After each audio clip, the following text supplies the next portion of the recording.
Dakshinamurtaye Nanachitraghatodarasthitamaha Deepaprabhabhaswaram Jnanam yasya tu chakshuradikarana Dvara bahispandate Janami iti tameva bhantamanubhatyetat samastam jagat Tasmai Shri Guru Murtaye Namahidam Shri Dakshinamurtaye Deham pranamapindriyanapi chalam Buddhim cha shunyam viduhu Stri balanta jaropam swamatim Brahmta brusham vadinaha Maya shakti vilasa kalpitamaha Vyamoha samharine Tasmai Shri Guru Murtaye Namahidam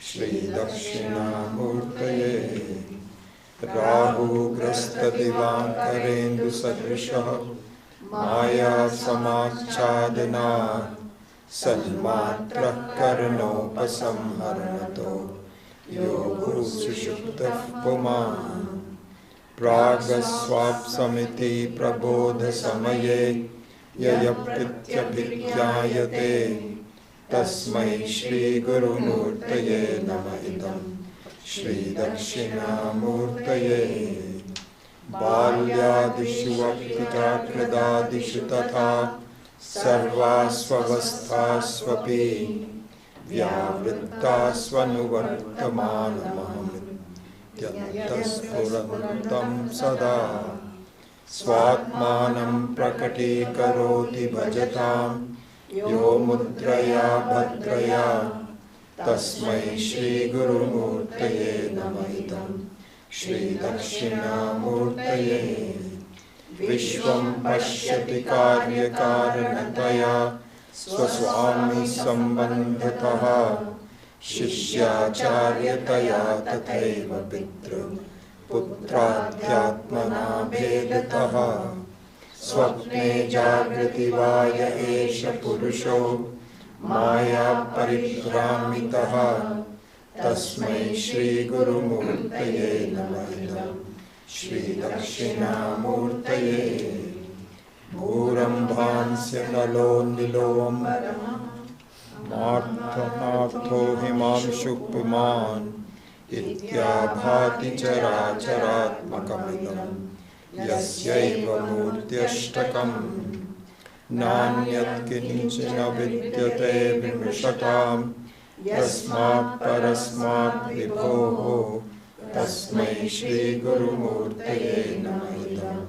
Shri Dakshinamurtaye Sarvatmatvamiti sprutikritamidam Yasmadamushmin stave Tenasya shravanat tadarthamananat Dhyanat cha sankirtanat Sarvatmatvamaha vibhuti sahitam Syadishwaratvam swataha Siddhyetat punarashtadha parinatam Chaishvaryamavyahatam.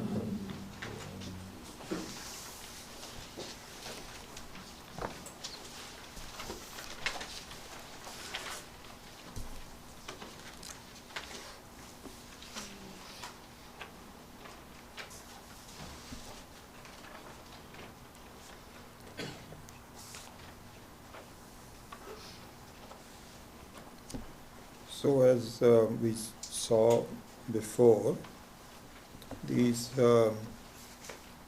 texts that we are studying is to enable us to get an accurate and a complete picture about ourselves, our lives. Who are we? What are we doing? What's our future? All of those kinds of things. And in the process of doing so, we have some very deep-seated misconceptions about ourselves and misconceptions about the world, the whole thing. And so it is not an easy matter for us to extricate ourselves from these misconceptions because they are so deep seated, they have been there for a long time. And one of the issues that the acharyas tell us is that we have gone into kind of like uh, derivatives of our ignorance. So, avarana means that there is a certain misconception, there is some ignorance, and vikshepa means that there is a projection about our misconception. And those projections are quite complicated and quite deep. I was just thinking of it when I was driving here. It's a little bit like, supposing you go shopping. You're not really shopping for a car because your car is getting old and so on, but you're not as though you really need it. But you just happen to be passing by some car deep, places, and then you start kind of looking around, and the sales rep comes up, and then you start a conversation with the sales rep, and the sales rep says, "Oh, by the way, let me show you something new that has come up, which might interest you because it has some new features and so on." So you say, "Really, what features?" So now you're getting into the features. Then he says, "Well, by the way, there are some alternatives. I'm not sure what your budget is, but here are some other things. But it has some problems. Let me show you what the problems are." So you're now going into some bylanes of the choices of buying the car. You're deep into it, your discussion. Supposing you are somewhat into technology, you will talk about the electric cars, the hybrids, and so on and so forth. And then, of course, the costs are very high, and you're not sure, you're getting confused about it, and so on. So, really speaking, you have not yet decided, and you should, is do I need to buy a car or not? Because you're now so deep into the discussion, you've gone into, this is what the vikshepa is. So the Vedanta is our acharyas, the whole Shastra tells us that you are very deep into leading a life. You're charting out your calendar. And you've got children, you've got grandchildren, you've got friends, you have problems, you have some things to visit, and you're deep into it. And the depth of your involvement all assumes that you are a human being. And this is not even questioned. It's not like whether you should even buy a car or not. Because if you and your spouse both come together and say, should we just not even consider it. This so happens, I wasn't planning to talk about it, but just happened about 3 weeks ago. So in our kitchen, when we built the home, and there's an island, cooking island. And so I remember this back in when we redid our kitchen. This was in 2000, 2005 or something. It's been about 15 years. And so we did not have one of those flues on the top because that doesn't look good in the middle of the room. I remember this. So we had this thing called the downdraft. I don't know if you're familiar with it or not. It comes up, and then the fan can be turned on, and then when you're all done with it, it just recedes back into this flush with it. So now over the years, we are getting a lot of problems. And the darn thing gets stuck, and it doesn't work all the way. And I've been, so my wife also saying, I think we should just replace it. So I called up the people that we bought it from. This is about a month ago. And then prices have just gone skyrocket.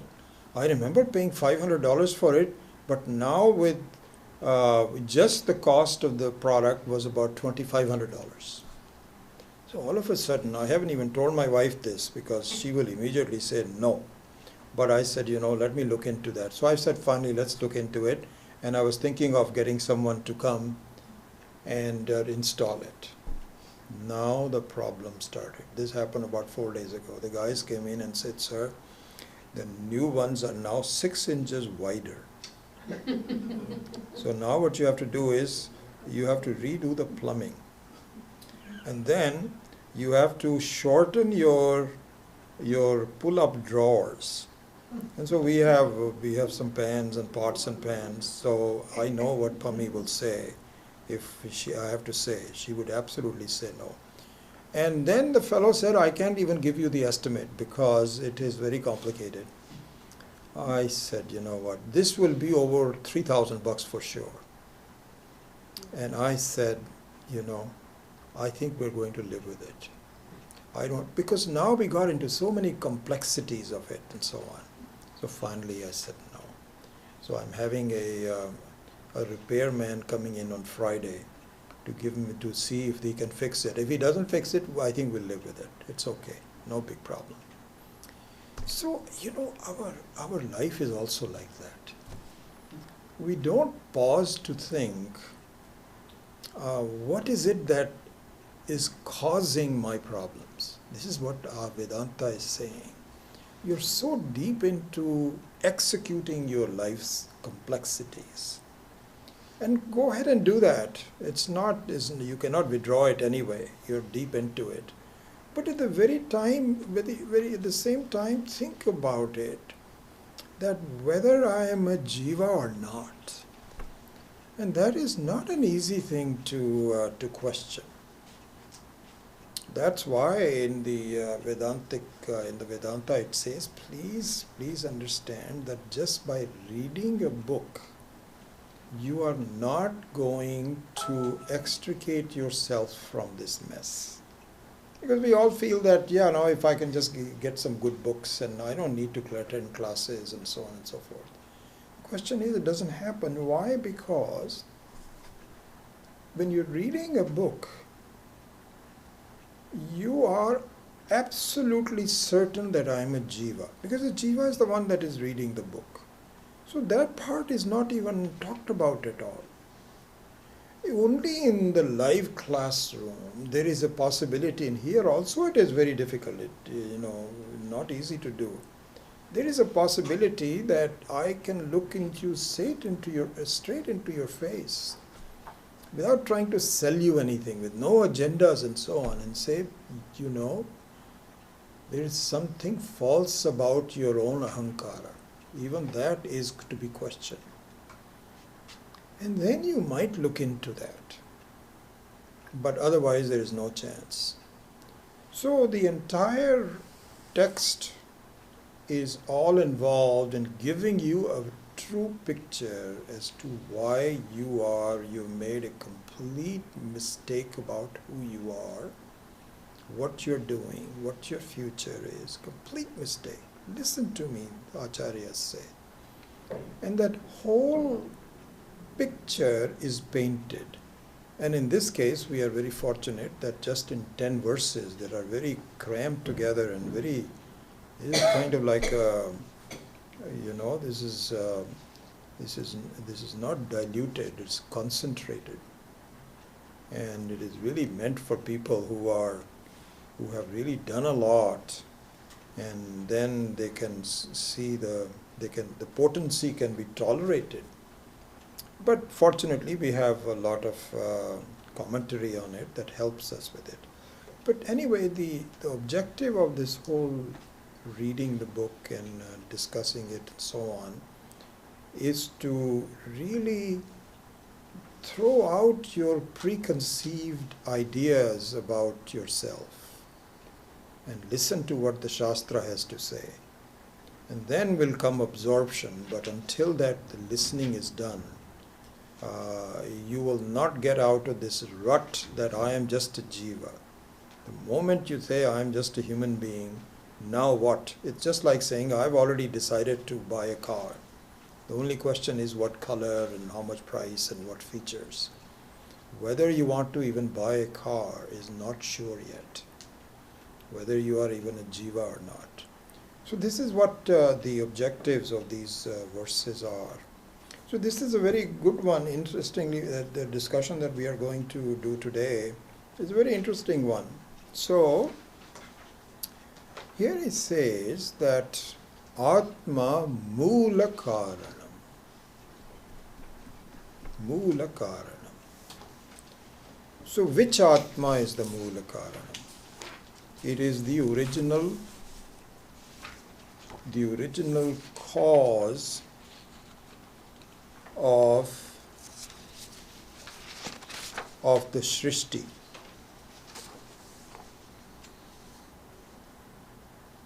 It is the original cause of the entire creation. I am the cause of the whole creation. And which I? The I which is antargatam, which is never manifest and which is formless. An Atma, which was the first verse. So the first one was, as you know very well, is Nijantargatam.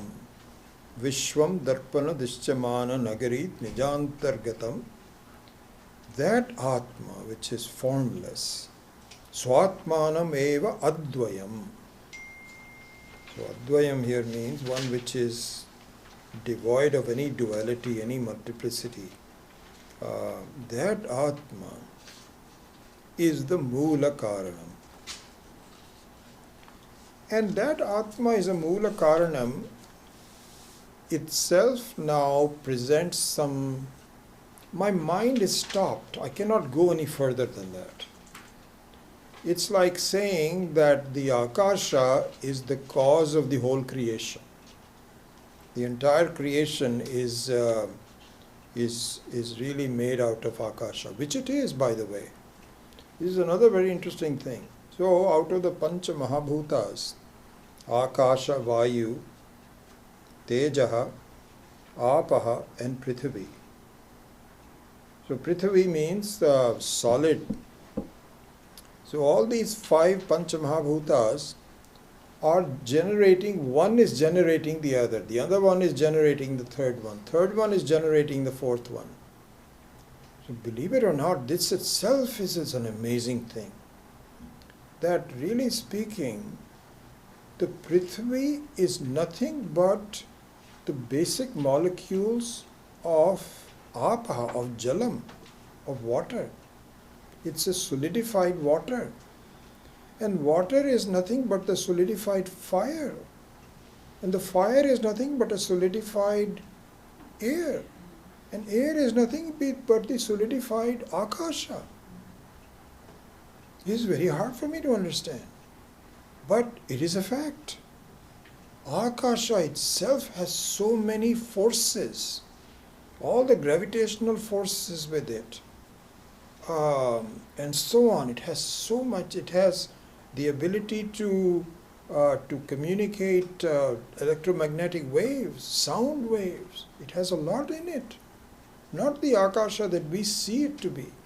And from there, air comes out. How amazingly. And from the air, the whole thing happens. So, interestingly enough, if you look at this table, or a room, let's talk about the room. So the room has Akasha outside of it and has Akasha inside of it, and the wall is also solidified Akasha. It is very much like a kind of like an ice doll floating in the ocean. The outside of the doll is also water, inside the doll is also water, and the ice itself is made out of water. So anyway, what the reason I'm saying that is because our mind cannot easily evaluate that the Atma, which is formless, can be the cause of the Srishti. And if it was not for dreams, we would never even believe it for a second. But this is exactly what happens in the dream. Your consciousness as a jiva creates this enormous drama in the dream, creates everything out of it: fire, sun, water, solid objects, sounds, light. It all creates. And then it dissolves itself, just like that. And so this is exactly what it is. So we have already seen that in the first verse, that the whole creation is like a dream creation. And so this is the discussion in the second verse. What is the ultimate cause of this creation? So here we have gone into some of the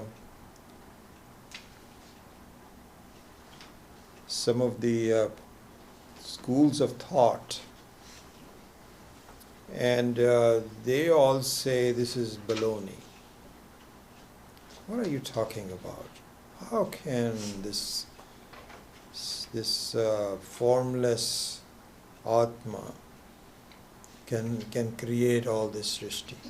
You must be kidding. No way. In order to create, you need some solid objects. And so this is now being taken up. And so our study of these schools of thought is not to become academically smart and argue or anything, but to give answers to our own mind's questions. Yeah, how can this possible? How is it possible? And so it simulates the questions in our own mind. That's what it should. And then you answer it so that you slowly remove the doubts about that is causing you to not think about it any more than that.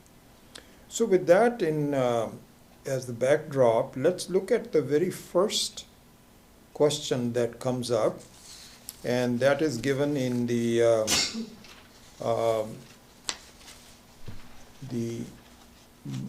Stotram.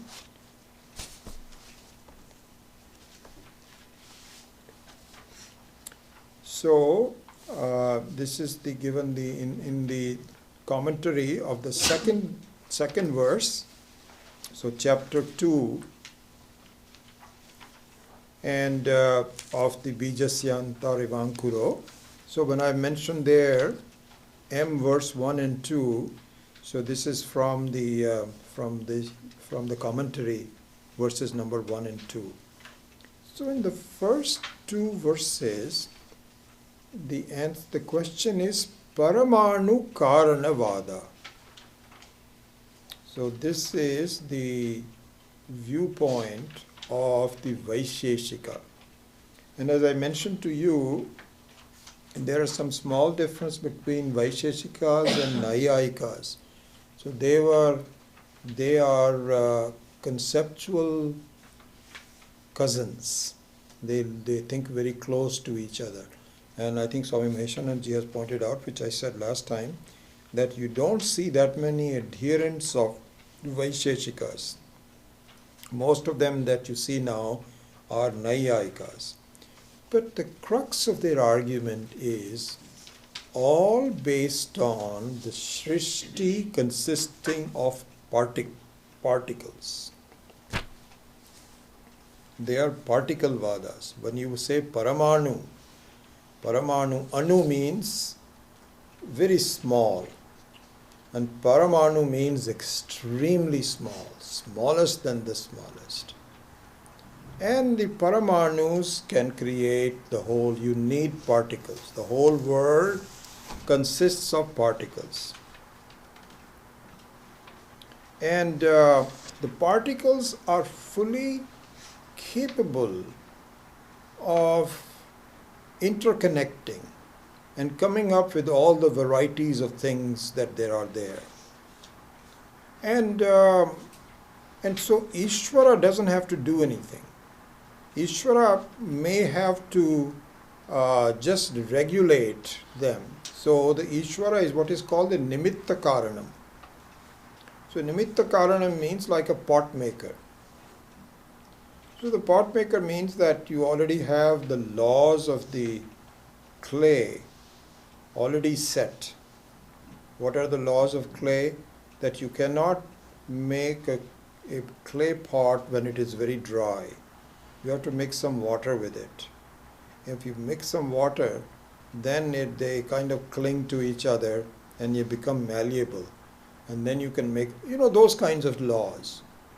And so the pot maker is aware of the laws and he uses those laws to shape a pot the way he or she likes. And then lets it dry and then it becomes a pot.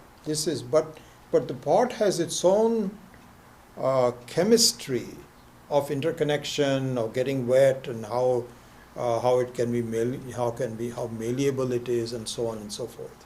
So this is the view of the scientist. And as I mentioned to you, the Vaisheshikas and Naiyayikas are like the modern scientists. And in fact, you may have heard about this. I had seen some evidence to this, that what's his name? The guy who died. Stephen Hawking. Stephen Hawking. Thank you. So Stephen Hawking had said that I can now explain to the nth degree how the entire creation takes place. It's all explained by the laws of science, and there is no need for God. God doesn't have to do anything. We can figure it all out. And very similar to that is the Darwinian view. As you know, what Darwin says is that the way the evolution has taken place is it is the survival of the fittest. So he has a very interesting example which you may have heard about. So what he says is that suppose you have many insects in a forest, many birds, many insects, and so on. And all these insects and birds have variegated colors. Some of them are blue, some of them are white, some of them are green, some of them are black, some all yellow, etc. But here's what happens. The ones that are colored green, insects, these living birds and insects, have a better degree of survival. Why? Because these bigger animals who they are prey to cannot tell the difference between colors as easily as if though you were yellow. So the whole foliage is green. Most of the foliage is green according to whatever Ishvara has done. And so now if you have a green bug, he's likely to survive more than the yellow bug. Why? Because these bigger birds can easily spot the yellow bird. So he says this is how, and he has done some research on this, and he says, yes, this is exactly how it happens. So Darwin also feels that we are on our own. And just like Steve Hawkins and some of the modern scientists who are looking into particle physics, and so on, they all feel this is enough. This is enough, we don't really need anything more. So verse number 1 and 2 of the chapter 2. So this is, if you look at the English translation also, it says Vaisheshika's atomic theory. The Paramanus, the extremely small atoms combined together, constitute the material cause of the universe. Hence it is that a pot manifests itself in constant association with clay, but not with Ishvara. Okay, so this is one of the things that they say. Then in the verse 2 of Manasa Ullasa, it says, it goes further. So there are two things involved. I can write that down here.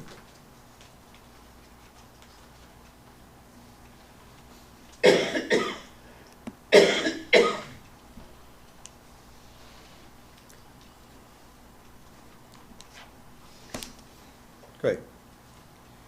So one of them is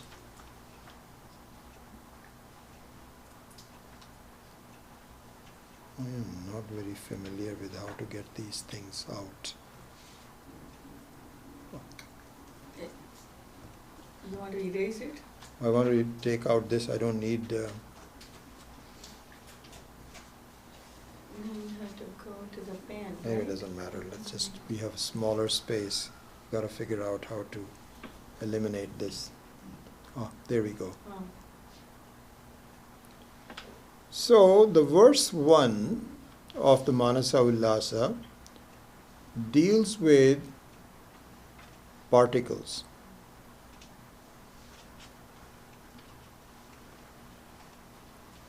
And particles as things.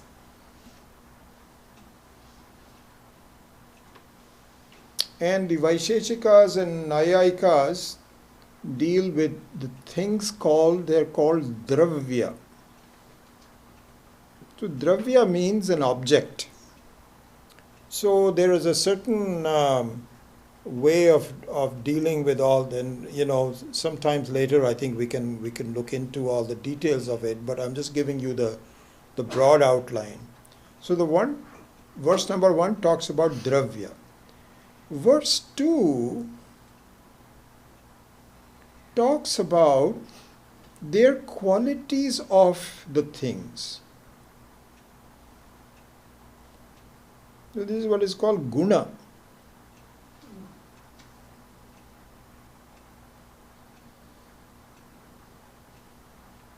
And they have a very elaborate scheme.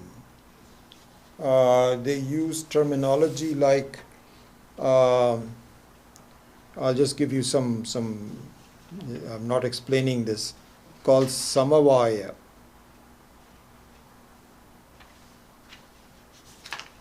Samavaya means connection.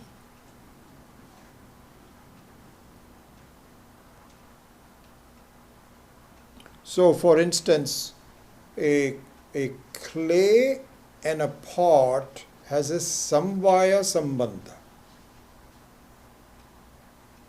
So, pot and its clay is connected together, called samavaya. So, similarly, one thread and a cloth has a samvaya, and two threads do not have samvaya because they are completely separate from each other. So the two simultaneous, each of the threads has a samvaya with the cloth, but together they don't have samvaya, they have asamvaya. I like that. I won't go into detail.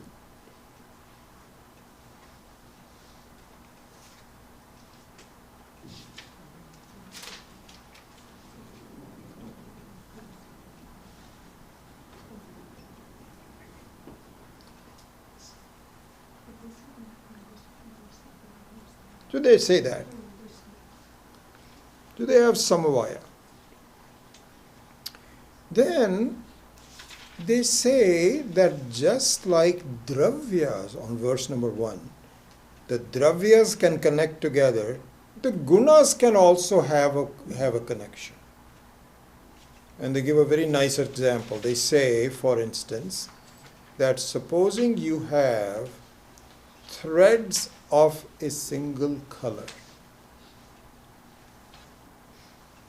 then all the threads colors, when they are woven together, becomes the same color of the cloth. Now, cloth is a different dravya,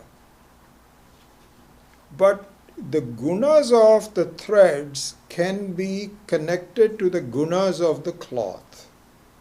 Like that, they say that. And they say that, another thing they say, listen, if you look at an effect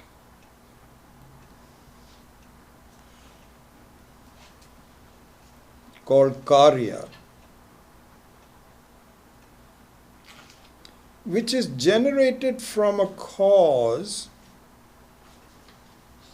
called karana,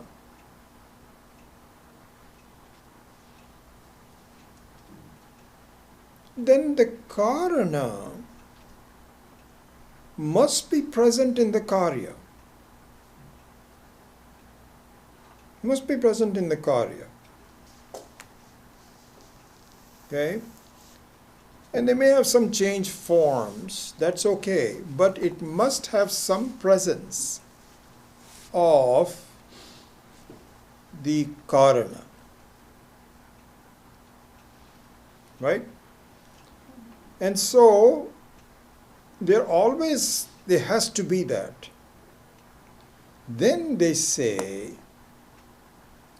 that first of all, even the dravyas or their gunas, we don't see the presence of Ishvara in them. They're just, didn't you say they asked that the Ishvara is a conscious entity? So we said, yes, of course. And don't you see that the dravyas and the gunas are inert objects? Yes, we say that. But then where is the presence of a consciousness in an inert object? There is no presence of that. So if you say that the consciousness is the cause of this Srishti, then the whole Srishti must have consciousness in it because of the Karana Karya. It doesn't have it. So you are full of baloney. And please follow us. There are some different laws for this whole thing. And so it is not really not tenable. Then, so we'll go into that in a minute. Then, in the verses numbers 3 and to 4, 5 and 6. Okay? So there these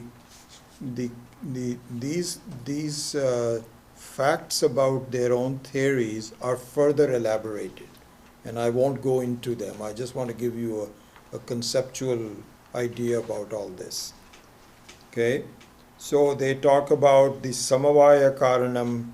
There are 3 types of them, and how they are all connected together, and so on. And they say, by the way, that because one thing is that they all follow the Vedas. So these are, remember, these schools of thought that we saw, the other ones. These ones are Vedic thoughts. These are Vedic schools. They accept the Vedas. They accept the Vedas. And so now if they accept the Vedas, they may accept Ishvara also. Because they see that there is some consciousness which is not easily explained by dravyas, which is not explained by, because the consciousness, this is also the same, exactly the same issue in the scientists of the modern life. I'm telling you, these are all well researched from the beginning. They may have come up with some different atomic structures and so on and so forth, but it's exactly the same thing. They are struggling with exactly the same thing. So the modern scientists also cannot figure out what is consciousness. They can explain particles, but the one who is looking at it, how does it come about? And they have come up with all kinds of ideas. They think that life can be generated, consciousness can be generated. Maybe it's some kind of a reaction of the particles that generates consciousness. Struggling, not sure. It's not possible, but they haven't given up. Anyway, so then So the Vaisheshikas and Naiyayikas, being Vaidikas, do accept of Ishvara as a possibility. So the way they do that is, as I mentioned before, like a pot maker, they say he is just a manipulator. So the world is already there, and he shapes it according to his powers, just like a pot maker is already there. And he has the skill and the ability to make pots. So the whole Ishvara has the skill to make the whole world. Enormous implications, enormous problems. Why? Because this is what is called a material cause. So they have some different definitions with Samavaya, but essentially Samavaya is nothing but a material cause. Particles is nothing but a material cause. So material cause and the intelligence causes, when separate, have an enormous implications. Like one thing. I'll give you one. These are all the answers that are given in terms of how these questions occur. One thing. So they say that the Ishvara is a Shrishti Karanam. Shrishti Karanam means that they are responsible for creating the world. He thought about intelligence. But he is not the Sthiti Karanam.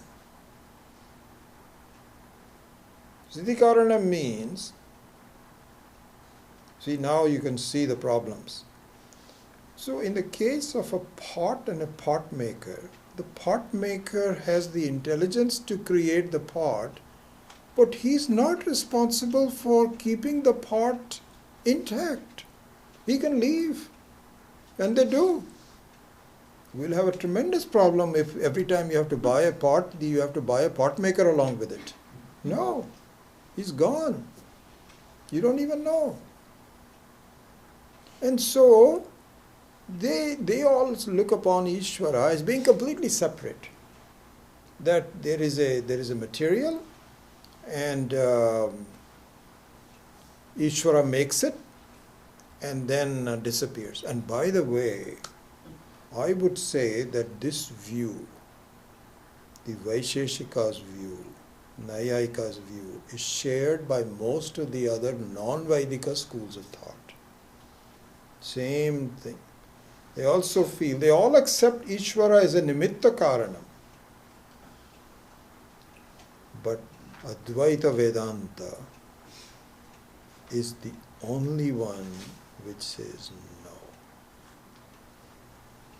In Ishvara is both the Nimitta and Upadana Karana. So the analogy to a pot maker is very flawed. The analogy should be that of a dreamer. The analogy could be that of a spider. Spider also is not a very good example, because the spider can be a Shrishti Karanam but not a Sthiti Karanam. Because once he has woven this web, he's not going to eat it all. He moves on to some different things. He eats some more bugs and creates some more spit. And from those spit, the new ones are created. So even the spider example is not perfect. But the dream example is perfect. It comes out of the dreamer, stays in the dreamer, and resolves back into the dream. And so this is one of the things that, anyway, so the verses number 3 to 6 are simply, if you're going to revise this in Manasa Ullasa in some more detail, I'm just giving you the overall structure on how this is. And if you want even more detail, then it is given in Swami Maheshananji's commentary as well. And others, there's lots of other commentaries available. So that is verses number 3 to 6. Number 7, as I gave you in my in this sheet. Now, so the cursory example of the Vaisheshika is finished. Now we come to Sankhya. So the Sankhya guy is a very interesting one, and he has come up with an idea that Sankhya also, by the way, does not admit of any Ishvara at all. There is no single individual who is responsible for all that. It is kind of divided. So they do have the concept of Purusha. And the Purushas are multiple Purushas. So your consciousness is different from my consciousness. So the Purushas, and I'm not going to go into the details, I'm just giving you a sketch of it. So they have two basic ways of explaining the Srishti. One is what is called Pradhana or Prakriti. So their idea of Prakriti and Purusha are different. They use the same words. So if I can just talk a little bit about that. So these are the Sankhyas.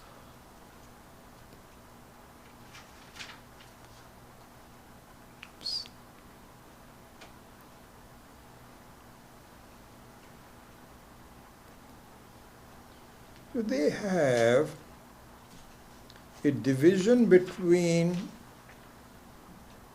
a single entity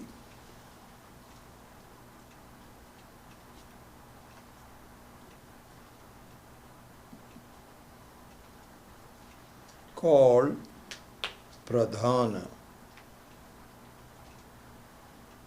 the main one, is also Prakriti.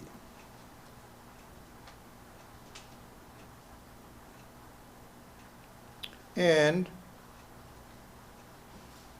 multiple entities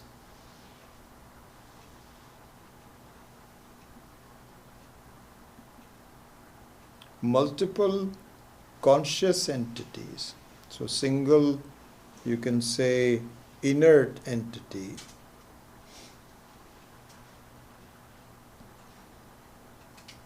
so this can also be seen as nature. You know, you talk about nature. This is it. This is, they think of nature as the pradhana. And multiple conscious entity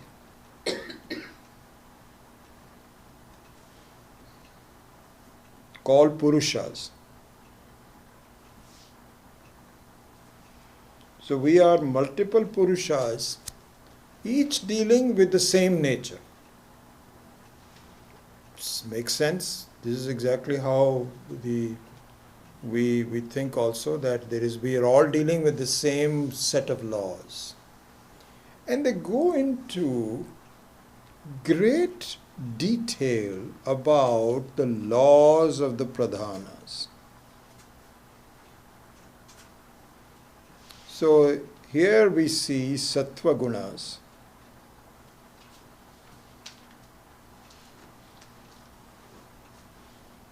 rajoguna and tamoguna.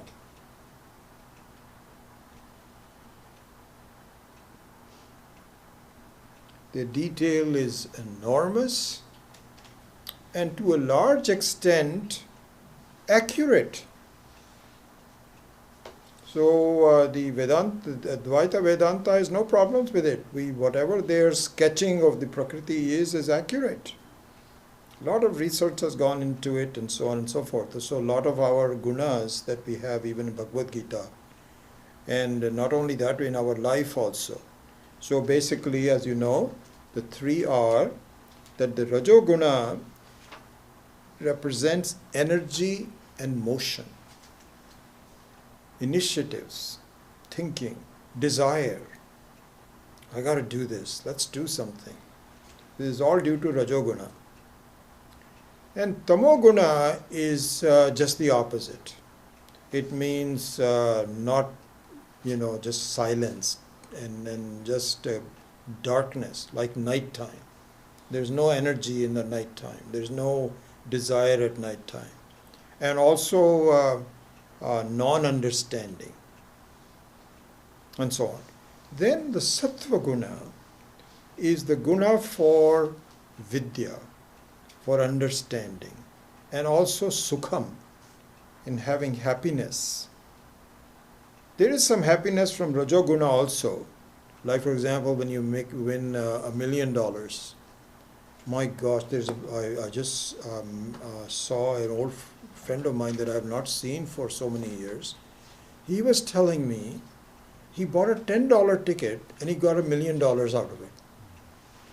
That is amazing. He says that I was just scratching it, and the more I looked at it, yeah, I think this is it. He couldn't believe it. At first he thought it is. And so there was a certain happiness about it. He still talks about it, and so on. So that is from Rajoguna. But the peacefulness of Sattva Guna is different. So anyway, so there are some gunas involved, and the people who espouse it as the basic form of Prakriti. And what they say is that each of the Purusha, if you can manage these three gunas in a form of samyam. Samyam means a very similarity, sameness. They are in sync with each other. No one disturbs the other. With a lot of hard work and meditation and so on, then you will reach the infinity. We think this is just poppycock. It doesn't happen. And anyway, so this is what the Sankhyas believe in.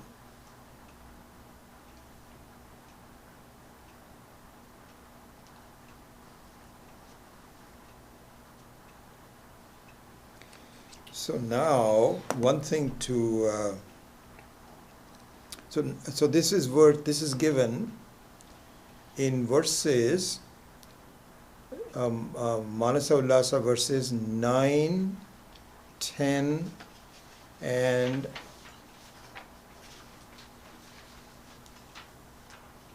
I'm going to talk about verses number 8 and 9. 8 and 9. Okay? So in 8 and 9,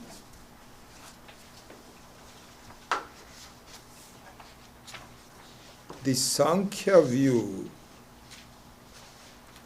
is presented.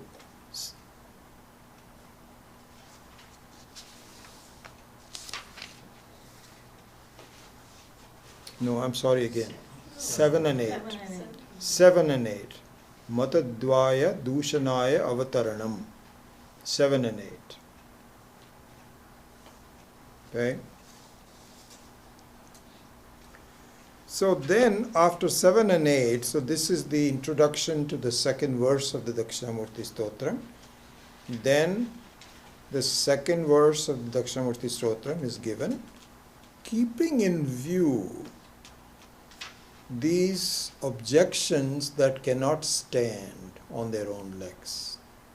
But nevertheless, they pose a challenge, and so we have to address it and how it happened. What is our life consisting of? So this is the 7 and 8.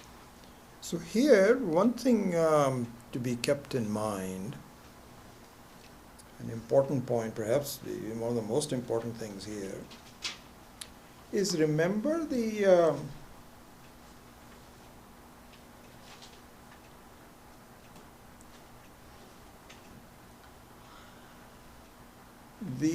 enunciation that a karya and karana, a karana must inherently be in the karya. So this is a good hypothesis. This is not something that you cannot negate on that. It has to be there. Okay. So now the question is that if you have changes in dravyas,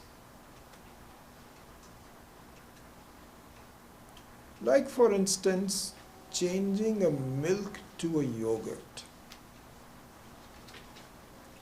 The milk has certain qualities that are not found in the curd, in the yogurt. Namely, the sweetness of the milk. I tell you, I didn't realize for a long time that there is a lot of sugar content in the milk. Really. That you pour a lot of milk into a cereal, and the cereal of course can have some sugar, but a lot of the sugar comes from the milk. And then you look at the carton and you say, wow, it has a lot of... Anyways, the milk is very sweet, very pleasantly sweet. And it's an important sweetness because it is very attractive. It's given by one of the most beautiful animals, cow. And it's very attractively sweet. But the sweetness of the milk is not in the yogurt. The yogurt is sour and tart. That being the case, how can you say that the milk is the cause of the yogurt? Because you are violating the principle that the qualities of the karana must be in the karya. So, the Vaisheshikas don't have an answer, we have an answer. We have an answer. And the thinking of this answer is very important. And this really should lead to the way we should analyze our own nature, our own who are we, what do we consist of. And that is that the Atma being the Mula Karanam, being the ultimate cause, the aspect of the Atma must be present in all karyas. Now the milk and the yogurt violates the Vaisheshikas. Because the Vaisheshikas say that the color of the thread indeed makes it the color of the cloth. But the milk's sweetness does not inhere. It stops right there. And yet we know that yogurt is the karya of, you cannot make yogurt out of water. You can only make it out of milk. So it is clearly a cause and effect. So they violate, that's not the right thing to do. Their hypothesis that karana must inhere in all the karyas is correct. That hypothesis is only true in Vedanta. How? This is worth knowing very well. And that means the Atma is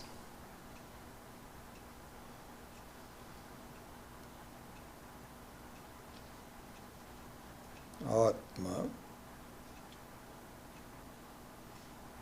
means I, also means Brahman.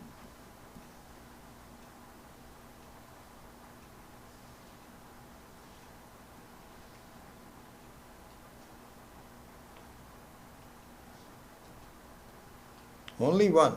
They're not different. The conscious entity consists of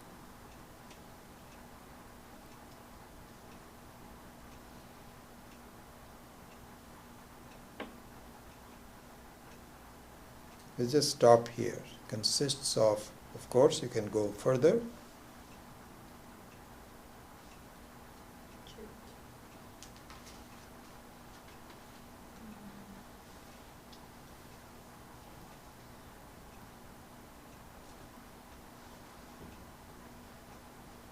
Which is equal to, also can be looked at this, Satyam, Jnanam,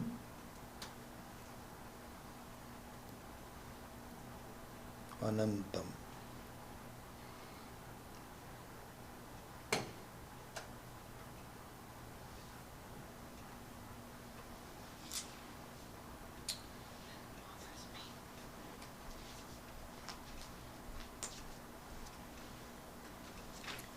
Atma,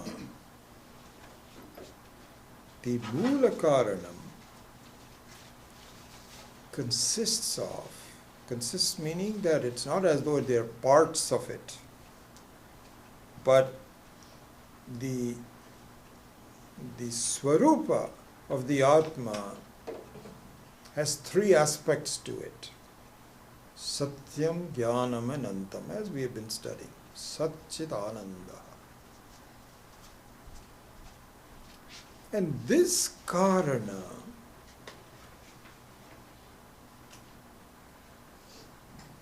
is present in everything in various degrees.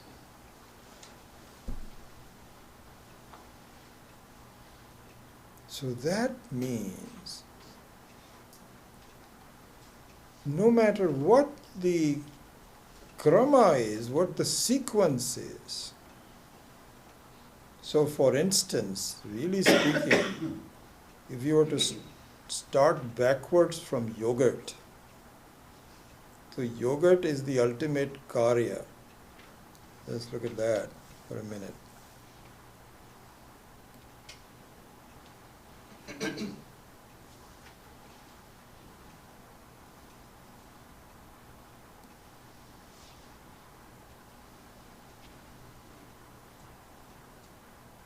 Comes from milk.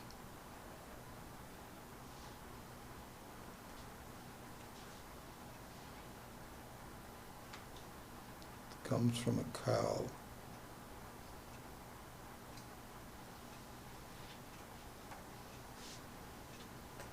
And the cow is a mixture of, in this case as far as milk is concerned,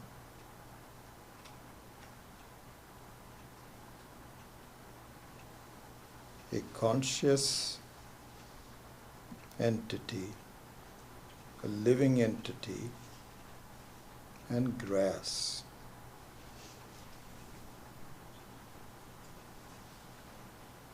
And grass is also a conscious entity.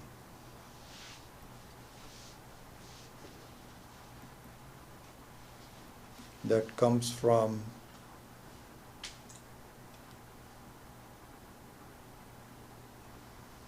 earth.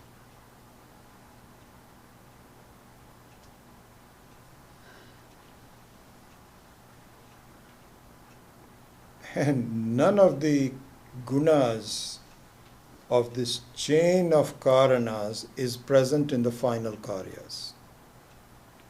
The yogurt doesn't look anywhere near like grass, doesn't look like earth, doesn't look like the cow, doesn't look like the milk even. But Atma is in each one of them. How? Because the Sat principle is the Atma. The principle of Atma is isness. Anything which is present borrows its presence from the Atma.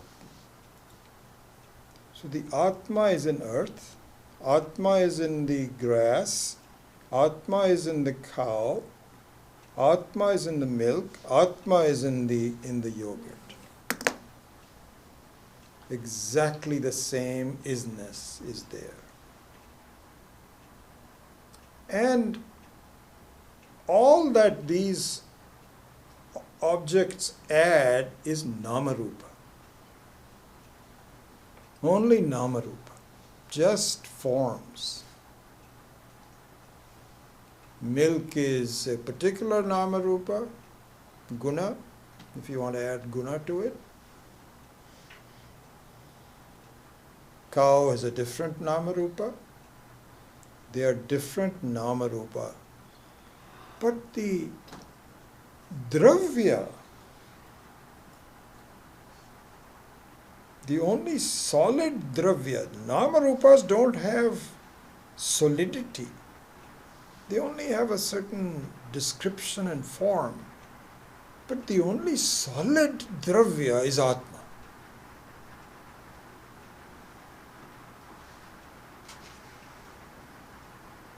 And due to,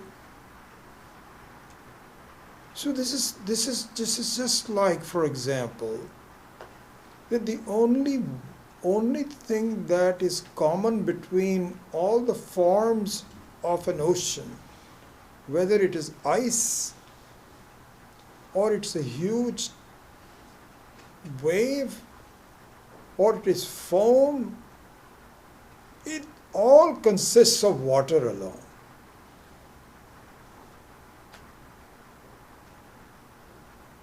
So therefore we say that none of the other theories really make sense.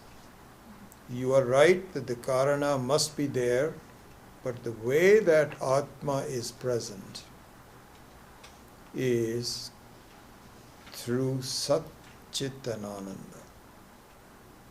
It is. It is just that my mind closes up. Oh, really? Atma? Where's the isness? Because what happens is you go back to making a mistake that I am a jiva. And you feel that jiva is not creating anything. It's like I'm a wave already. But if you look at that, the jiva itself is Namarupa. There is no solidity to even a jiva. Jiva is also a Namarupa for Atma. The Atma is the only one. I keep saying Atma, but don't think about it as a separate object. You are inherent in everything. So just, you just look at the scene in front of you. So that means it's a scene plus you. You are there. And superimposed upon you is the scene. And then the scene finishes. You can even just close your eyes. Just by closing the eyes, the scene disappears, but you are still there as the conscious entity. And you open your eyes, the scene has changed. It's a changed scene superimposed upon yourself. So you are still the same. All the superimpositions are changing. Doesn't affect the Atma at all. Anyway, we'll discuss this more. But in terms of the Mula Karanatvam, who is the original cause? Who is the original solid thing? It is not particles. It is not pradhana. It is not any kind of a construction. We will go through some of the other schools of thought as well. Nothing of that sort. And it happens, it's an amazing thing. It's an amazing thing which is now, with this introduction, we will study the second verse. Bijasya Ankura Iva, just like and so what we say is that it is just a form of expression and withdrawing expression. Withdrawing expression, going back to the expression. And so this is the phenomena, it's magic. Maya vi iva. Like a magic, this happens. And so there is no other way to look at it.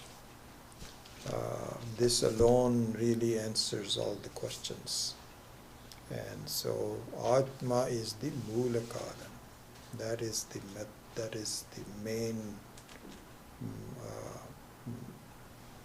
message of the second verse. And so here we can very quickly see, and we'll revise this in more detail. Bijasya antar iva ankuraha jagadidam prak nirvikalpam punaha. So it means that, so what it is, so this is the thing that we need to really understand and grasp and see how the form of myself are. That I am always there. I'm always there. There is no question of my starting. Jiva starts, but Atma does not start. It's already there. It is already there. But the only thing happens is sometimes it is like a seed form, not visible. And other times it is visible. Then the whole creation goes back and forth between visibility and non-visibility. That's all that happens. But it is always there. Maya kalpita desha kala kalana vaichitrya chitri kritam. Here Swami Vidyaranya gives a beautiful example in the Chitra Deepa Prakaranam, which is the 6th chapter, marvelous chapter. So he's pointed out that the whole creation is like a painting that gets unwrapped and shown, and wrapped and into, supposing you have someone who kind of rolls it out and then rolls it back and then puts a rubber band on it. So when you roll it back and you put a rubber band on it, it is not visible. It's not visible. It doesn't mean that it is not there. It is not visible. And then when you roll it out and you see the beautiful picture, you enjoy it. Then afterwards and same thing in the modern movies, that you have it in a disc somewhere. None of the plot of the movie, nothing is available. But if you sit down and you project it, my gosh, what a transformation that takes place. And then the movie finishes. And so even in the form of not being there, doesn't mean that it is not there, is not visible. A lot of work has gone in. 2 years of making the movie with so many millions of dollars spent. It's all there, just not visible. So this is the play of the Srishti. So, Maya viva vijrambhayatapi mahayogi svechaya. We'll go into this verse in a bit more detail and complete it. And then we will go further into the rest of the schools of thought. Maybe not in great detail because it goes on and on, but summarize it. But I think that the conceptual aspects of the various schools of thought would be good to go through, not because of you're going to become a scholar out of it, but it's just that it answers the questions of your own mind. that you have not even asked yet. But by not asking those questions, it is holding your false impression about yourself intact, doesn't allow you to really explore into it. So that we will do further. Om Asato Ma Satgamaya Tamaso Ma Jyotirgamaya Mrityo Ma Amritam Gamaya Om Purnamadav Purnamidam Purnat Purnamudachyate Purnasya Purnamadaya Purnamevavashishyate Om Shanti Shanti Shanti Hari Om Shri Gurubhyo Namaha Hari Om.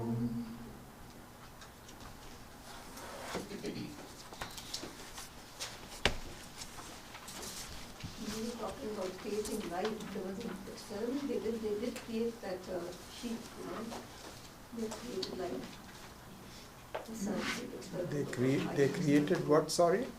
They created a live sheep. They cloned? They cloned They cloned it. They cloned it, but they cloned it. I thought they Yeah, life can be, life can only be created by Ishvara, but it can be, it has different forms. Like for example, I'm very fascinated by this. Just today I just put some vegetables in my garden. Very few of them. I'm not going to do a lot of gardening, but just a few of them. But the seed is inert.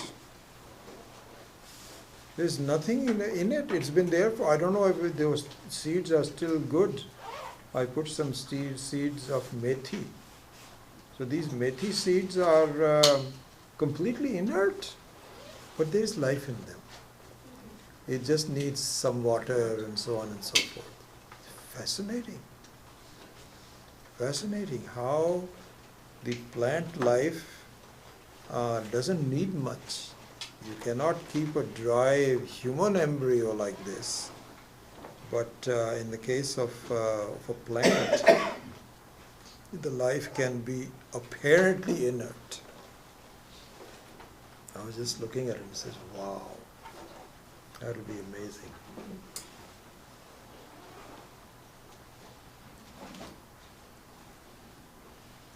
Any other? Yeah. Anything in any of these other schools of thought Mm-hmm. that keep me away from understanding that I am Atman, I should be cautious of. Yes. So, in that case, what about prayers? Prayers make me feel I am separate from Yeshua. So the prayer thing is something we have to talk about. There are really two kinds of prayers. Okay. So one is, and this is explained very well in several texts and more advanced texts. One that Swami Paramarthananda has taught for a while, which is the Ashtavakra Gita, and others also. It's not the only one. So prayers are of two types. One is where there is a difference between the one who is doing the prayer and the one who's you praying to. Okay. Then once the teaching of Vedanta is gone under your belt and you've really studied the matter, not just casually, but you really understood what it is, then the prayer takes on a different meaning. And that prayer is in saying, make me see that there is no difference between you and I. That is the Advaita. Because that is the ultimate fact. That verse that I'm going to take from the Gita, Hriddeshe Tishtatan Arjuna, on next Saturday, talks to that. there's no difference between. In fact, it's not as though I am and Ishvara are two separate things. Ishvara is really me, but I don't accept that. And so initially I have to see Ishvara as a possible refuge for my problems. Because the world doesn't really address my problems. And I'm hoping that Ishvara addresses my problems. Okay, he'll protect it, keep my hopes alive, give me enthusiasm, gives me wisdom to negotiate, the world, all of those kinds of things. So this is what is called karma yoga. Karma is a yoga, that my actions in life should be to dealing with a protector who is helping me and so on. But then as the study of Vedanta takes hold, then the tenor of my prayers changes. And it is not as though you are always keeping Ishvara separate, but you're saying, I understand, I didn't know this, Ishvara, that you are the one who is really behind everything that I do. And in fact, I am nothing but your name and form. But I don't quite get it. Can you please help me to remove my Dvaitam from you? So yes, the Dvaita, the prayer you are speaking of at this point is really a sadhana for going to the next step, which is the prayer, where Advaita becomes my objective. For the time being, and so this Ashtavakra text that Swami Paramarthananda is taking is a very beautiful one. He says that there is a certain format for Karma Yogi. So the Karma Yogi's format is Jiva Jagat Ishvara. It's a triangular. And so this is the format. Then you graduate to a more advanced format, which is only not a triangular, but a dual format, which is Atma Anatma. Atma Anatma. Atma Anatma. And the Anatma is not a real dual object because it is a mithya. It's like seeing that there's only finally two people, you and your reflection in the mirror, and they are really not two things. The reflection is not real as you are. So there's only one thing, which is Atma. So to have that format, excuse me, requires a lot of work, and that should be our objective. But in getting there, this first phase of the prayer should not become a permanent one. I think eventually we should say, can you please enable me not always being a beggar? This is the meaning of the word Swami. So Swami means one who is not asking for anything, he is giving it. He is the possessor of he understands Atma by itself. And so that is the ultimate of the prayer.